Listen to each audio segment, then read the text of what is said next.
혹시 외국인이 한국에 와서 단기 셰프로 일하다가 결국 평범한 한국 아줌마가 되어버린 이야기 들어보셨나요? 아니, 더 정확히 말하면요. 요리로 한국에 왔다가 한국에서 인생을 다시 요리하게 된 여자의 이야기입니다. 매운 고추장도, 낯선 불판도, 한국어도 몰랐던 그녀가 도대체 왜 한국에 남기로 결심했을까요? 그리고 그녀가 만든 양파 수프 한 그릇이 어떻게 한 남자의 마음을 움직였을까요? 진짜 기막힌 반전과 인생 역전 이야기 지금부터 공개합니다. 1초만 투자해서 좋아요와 구독 부탁드립니다. 그럼 지금 시작하겠습니다. 처음 한국에 도착했을 때를 생각하면 아직도 마음 한켠이 뜨거워집니다. 열대야처럼 습한 여름 날씨에 익숙지 않은 공기와 말소리들이 제 주위를 에워싸던 그 순간이요. 우크라이나 키이우에서 10년 가까이 셰프로 일하던 저는 삶에 지쳐 있었고 더 나은 기회를 찾아 움직여야 할 시점이라고 생각했습니다. 그러다 한국의 한 대형 테마파크에서 글로벌 푸드코트 유럽 레스토랑에 단기 셰프를 모집한다는 공고를 보게 되었고 그게 제 인생을 바꿔놓을 첫 번째 선택이 되었습니다. 물론 처음부터 기대가 컸던 건 아닙니다. 단기 계약이라는 말에서 느껴지는 임시성, 아시아라는 지리적, 문화적 거리, 그리고 언어 장벽은 저에게도 커다란 부담이었습니다. 하지만 이상하게도 마음 한편엔 묘한 끌림이 있었어요.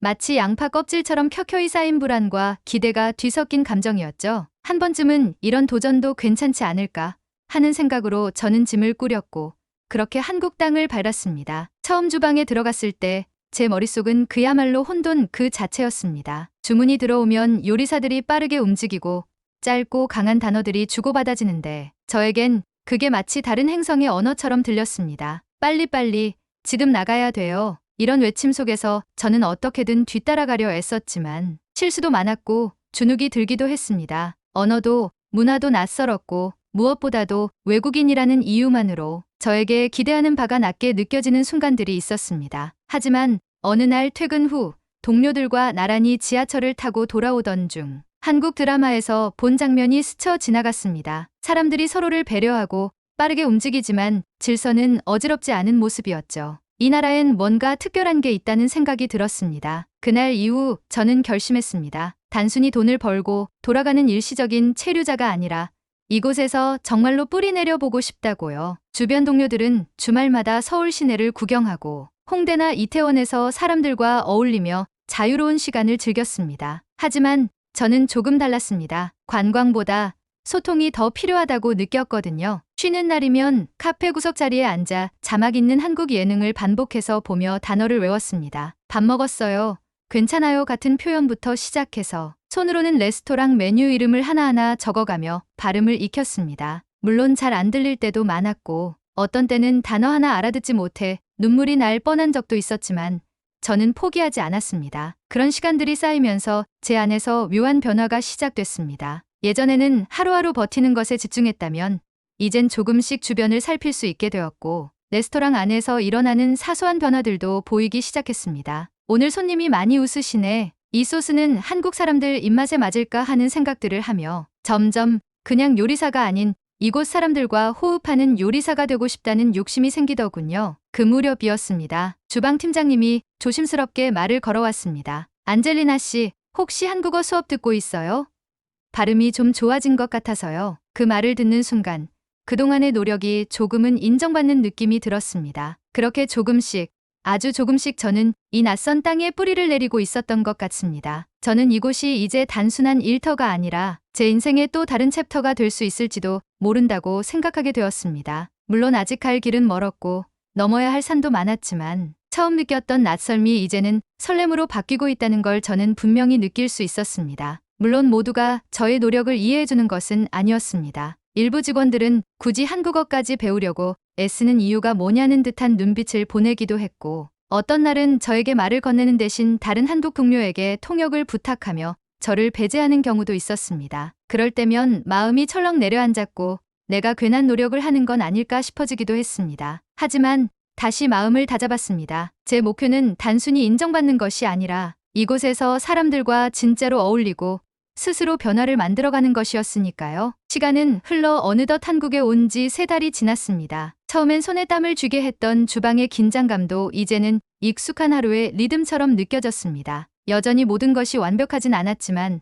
저는 어느새 요리사 이상의 무언가가 되어가고 있었습니다. 고객들이 음식을 맛있게 먹고 감사합니다라고 인사할 때 저는 미소로 답하며 자연스럽게 맛있게 드셨어요라는 말을 건넬 수 있게 되었죠. 레스토랑 매니저님은 어느 날 저를 불러 이렇게 말씀하셨습니다. 안젤리나 씨, 요즘 고객들 반응이 참 좋아요. 직원들과도 잘 어울리고요. 혹시 팀 리더 역할 한번 해보시겠어요? 저는 얼떨떨했습니다. 그 자리는 원래 한국인 직원이 맡던 자리였고 외국인에게 주어진 적은 거의 없던 기회였으니까요. 하지만 망설임도 잠시 저는 고개를 끄덕였습니다. 네, 해보겠습니다. 그렇게 시작된 팀 리더의 삶은 새로운 차원의 도전이었습니다. 단순히 요리만 잘한다고 되는 것이 아니었고 주문 조율, 재료 발주, 직원 간 소통 등 여러 가지를 동시에 신경 써야 했습니다. 언어의 한계로 회의 때마다 긴장을 놓을 수 없었고 사소한 오해도 저에겐 큰 좌절처럼 느껴졌습니다. 하지만 저는 또 다시 다짐했습니다. 지금까지 해왔듯이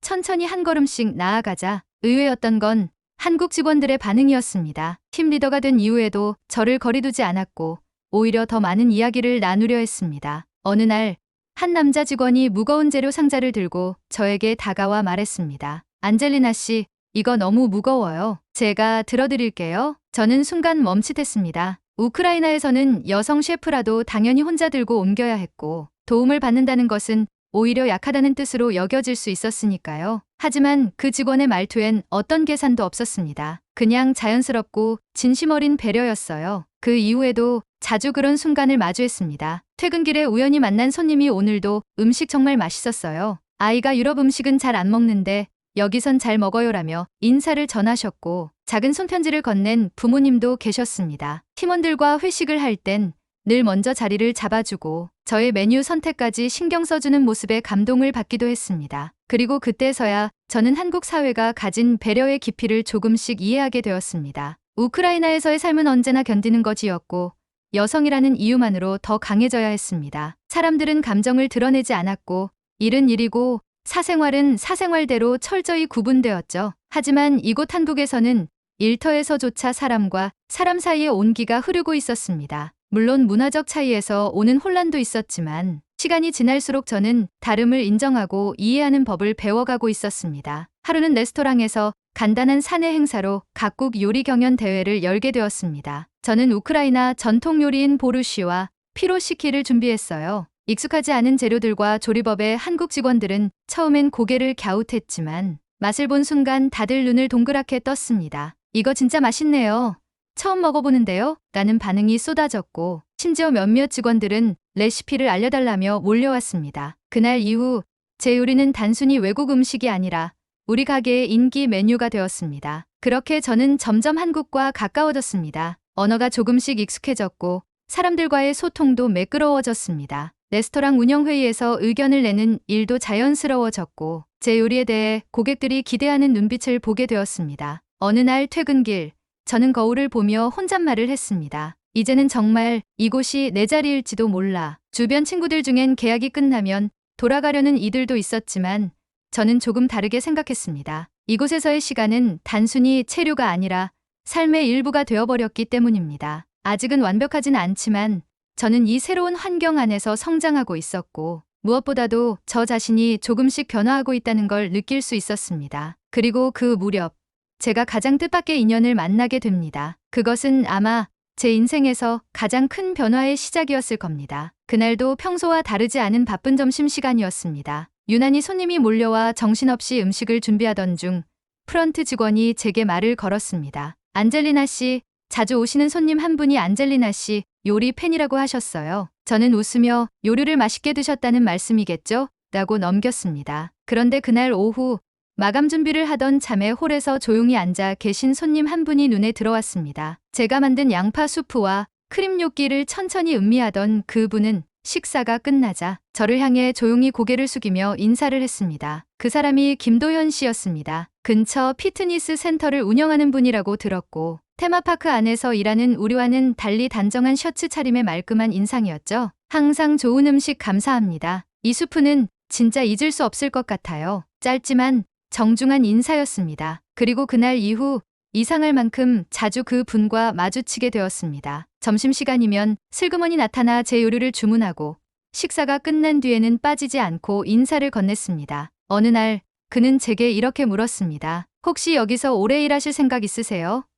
그 질문은 단순한 호기심이 아니었습니다. 그의 눈빛엔 진심이 담겨 있었고 저는 처음으로 제 이야기를 조금 나누게 되었습니다. 사실은 돌아갈까 고민했었어요. 하지만 요즘엔 여기가 제 삶의 일부가 된 것 같아요. 도연 씨는 고개를 끄덕이며 말했습니다. 그 마음 뭔지 알 것 같아요. 그 뒤로 우리는 종종 연락을 주고받았고 주말이면 함께 근처 시장이나 공원을 걷기도 했습니다. 그는 제가 아직 어색한 한국어 표현을 쓸 때마다 웃으며 고쳐주었고 제가 좋아하는 우크라이나 노래를 틀어주면 가사 뜻을 묻기도 했습니다. 그렇게 서서히 제 일상에 도연 씨가 자리 잡기 시작했습니다. 사실 처음엔 많이 당황스러웠습니다. 우크라이나에서는 남성과의 관계에 늘 일정한 경계가 있었고 특히 직장에서 만난 사람과 가까워지는 것은 조심스러운 일이었기 때문입니다. 하지만 도연 씨는 다르게 다가왔습니다. 어느 날 제 생일을 기억하고 조그마한 케이크를 들고 레스토랑 뒤편으로 찾아왔을 때 저는 정말 놀랐습니다. 그리고 그는 말했습니다. 큰 선물은 아니지만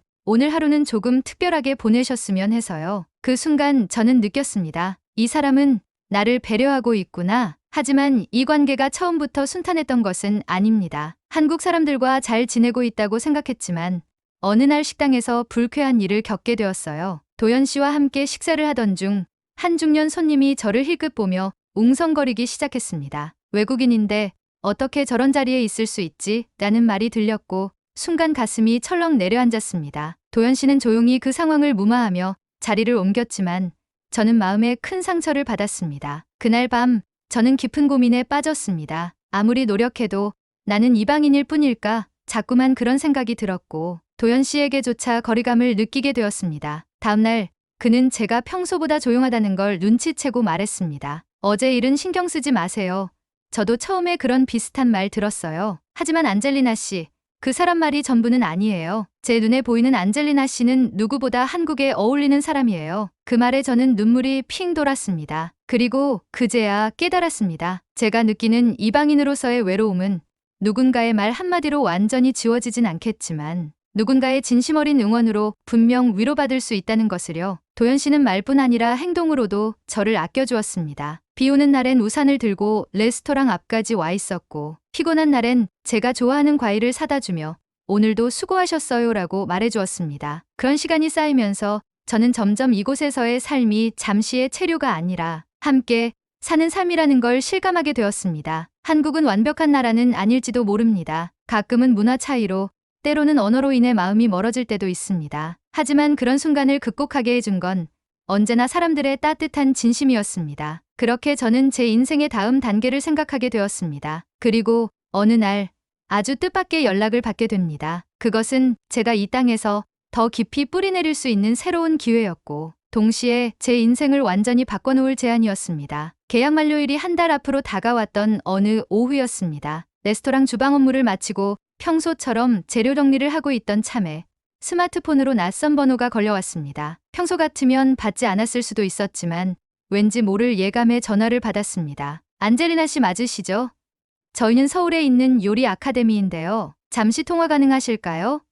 낯선 말투 속에서도 느껴지는 정중함과 설렘. 그렇게 저는 뜻밖의 제안을 받게 되었습니다. 서울 요리 아카데미에서 외국인 강사를 초빙하려 한다는 것이었습니다. 저의 한국어 실력, 국내에서의 경력, 그리고 주방 리더로서의 경험을 모두 종합적으로 평가한 끝에 정식 강사로 초빙하고 싶다는 제안을 받은 겁니다. 순간 저는 멍해졌습니다. 저라는 존재가 이 한국 땅에서 누군가에게 필요한 사람이라는 사실이 믿기지 않았습니다. 고작 몇 년 전만 해도 언어도 모르고 수프 하나 만드는데도 긴장했던 저였으니까요. 그날 밤 저는 짐을 싸려던 캐리어 앞에 앉아 있었습니다. 우크라이나에 돌아가면 가족들과 다시 만날 수 있고 익숙한 환경 속에서 편하게 살아갈 수 있을지도 모릅니다. 하지만 마음 한구석이 자꾸만 불편했습니다. 지금 이곳에서 내가 멈춘다면 이 모든 경험은 그냥 스쳐간 일이 되는 걸까? 그렇게 저는 노트북을 조용히 덮었습니다. 그리고 다시 주방으로 향해 불을 켰습니다. 아직 이 인생의 불은 꺼지지 않았어요. 결국 저는 한국에 남기로 결정했습니다. 도연 씨와의 관계도 점점 깊어졌고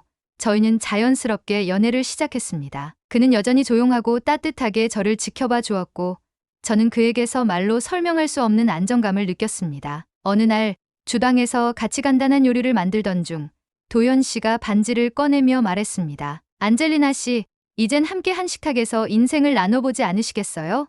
저는 웃으며 대답했습니다. 물론이에요. 저도 그렇게 생각하고 있었어요. 결혼 후의 삶은 또 다른 차원의 시작이었습니다. 서울 외곽의 작은 아파트에서 신혼살림을 시작했고, 도연 씨는 여전히 피트니스 센터를 운영하며 바쁜 하루를 보내고 있었습니다. 저는 아카데미 강사로 일하면서도 틈틈이 레스토랑에서 외국인 직원들을 위한 한국어 수업도 맡게 되었습니다. 제 경험이 누군가에게 도움이 된다는 건 참 놀라운 일이었습니다. 한국에서 이방인으로 겪었던 어려움들을 이제는 다른 이들의 다리가 되어주는 기회로 바꿔가고 있었습니다. 아이가 생기고 나서는 삶의 리듬도 달라졌습니다. 아침이면 도연 씨보다 먼저 일어나 도시락을 싸고 아기를 재우고 난 뒤에는 인터넷으로 요리 연구를 계속했습니다. 동네 시장에서 익숙한 상인들과 인사를 나누고 아파트 단지 내 다른 엄마들과 모임도 나가기 시작했어요. 처음엔 제 외모나 억양 때문에 호기심 어린 시선을 받기도 했지만 시간이 지나자 다들 저를 그냥 안젤리나로 불렀습니다. 더 이상 외국인이라는 단어는 저를 규정하지 않았습니다. 어느 날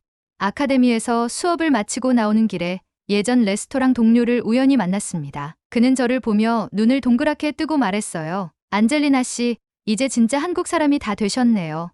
그 말에 저는 크게 웃으며 말했습니다. 그래도 마음은 여전히 우크라이나 사람이기도 해요. 하지만 이곳은 제 두 번째 고향이에요. 돌아보면 모든 시작은 양파 수프였습니다. 익숙한 맛 속에 스며든 새로운 향신료처럼 제 인생도 그렇게 서서히 변화해왔습니다. 제가 만든 음식이 누군가에게 따뜻한 하루를 선물하듯 이곳 한국은 저에게 새로운 인생을 안겨준 나라였습니다. 완벽하진 않았지만 노력한 만큼 보답이 돌아오는 곳, 사람의 진심이 전해지는 나라였어요. 그리고 지금 이렇게 카메라 앞에 서서 이 모든 이야기를 나눌 수 있게 된 것도 큰 축복이라고 생각합니다. 혹시 이 영상을 보고 계신 분들 중에 새로운 도전을 앞두고 망설이고 계신 분이 있다면 저는 이렇게 말씀드리고 싶습니다. 한국은 완벽한 나라는 아닙니다. 하지만 진심을 다하면 삶이 바뀌는 나라예요. 제가 했던 것처럼 요리로 시작했지만 지금은 인생을 다시 요리하고 있는 중이에요. 안젤리나처럼 완전히 다른 문화 속에서 자신의 자리를 찾아가는 삶. 여러분이라면 이런 선택하실 수 있으셨을까요? 여러분은 그녀의 결심에 대해 어떻게 생각하시나요? 이런 따뜻하고 놀라운 인생 이야기 더 듣고 싶으시다면 지금 바로 구독과 좋아요, 그리고 알림 설정까지 꼭 부탁드립니다. 여러분의 한 번의 클릭이 다음 이야기의 불씨가 됩니다. 감사합니다. 여러분의 K 감동탐험입니다.